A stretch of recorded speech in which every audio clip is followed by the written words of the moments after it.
রাউজানে প্রকাশ্যে গুলি করে বিএনপি নেতাকে হত্যা।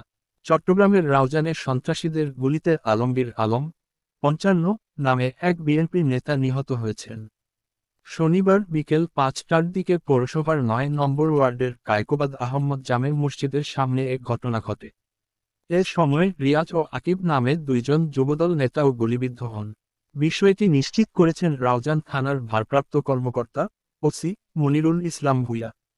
স্থানীয়রা জানান, নিহত আলমগীর আলম বিএনপি নেতা। তিনি রাউজান পৌরসভার ৯ নং ওয়ার্ডের পূর্ব রাউজানের সিদ্দিক চৌধুরী বাড়ির আব্দুস সত্তারের ছেলে।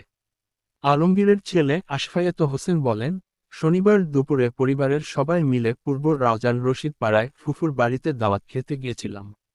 বিকেলে বাড়ি ফেরার পথে কায়কোবাদ আহমদ জামে মসজিদের সামনে সন্ত্রাসীরা এলোপাতাড়ি গুলি করে আমার বাবাকে হত্যা করে। রাউজান থানার ওসি মনিরুল ইসলাম ভূঁইয়া বলেন, আলমগীর নামে এক ব্যক্তির গুলিবিদ্ধ মরদেহ সড়কের পাশ থেকে উদ্ধার করা হয়েছে। তাকে কে বা কারা গুলি করে পালিয়ে গেছে। ঘটনাস্থলেই তার মৃত্যু হয়। মরদেহ উদ্ধার করে থানায় নেওয়া হয়েছে। সুরতহাল শেষে ময়নাতদন্তের জন্য লাশ চট্টগ্রাম মেডিকেল কলেজ হাসপাতাল মর্গে পাঠানো হবে।